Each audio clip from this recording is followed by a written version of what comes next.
Hey humans, these are two words I never use in my vocabulary anymore, and I've noticed a huge improvement in my self worth and self confidence. The two words are should up and shouldn't.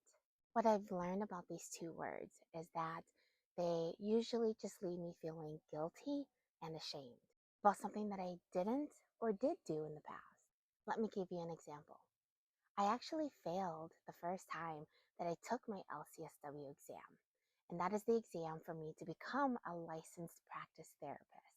Immediately after I failed, the anxiety started to roll in, and all I kept repeating to myself over and over again in my head were those two words.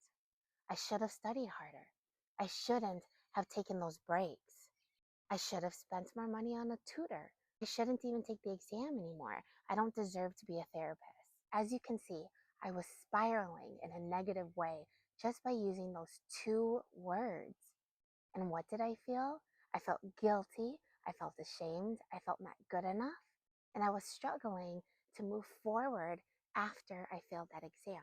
There was even a point that I no longer wanted to take the exam and I wanted to quit therapy because I no longer believed in myself. So, how did I turn that around? Well, I stopped using those two words. I shouldn't have and I should have.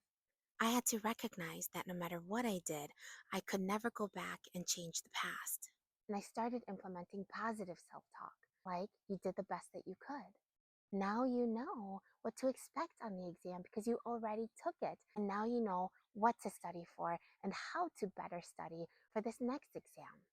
And if some of you have taken the LCSW exam, you may know how difficult it is too to pass on the first try. And when I started to put in some research, I learned that I wasn't alone and that there were actually a lot of people that failed the first and even second and third time.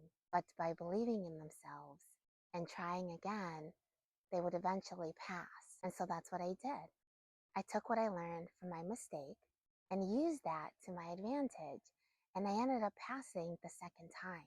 And if I had never had stopped using those two words and started to implement positive self-talk, I wouldn't be the therapist that I am today, and I wouldn't have been able to help the people that I have since I've taken my exam.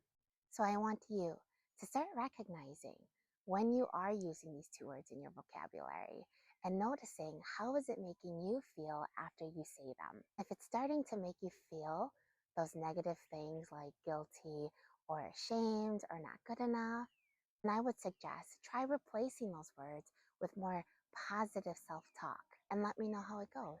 Now remember